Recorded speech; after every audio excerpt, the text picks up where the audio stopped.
చిలకమ్మ ఎర్ర ముక్కులే పిల్లవాకు పూవై పూసిన ఎర్ర రోజా పూత గులాబీ పసిపాదం ఎర్రాని రూపం ఉడికే కోపం ఎర్రాని రూపం ఉడికే కోపం సంధ్యావర్ణ మంత్రాలు వింటే ఎర్రని పంట పాదమంటే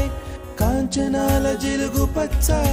కొండ బంతి గోరంత పచ్చ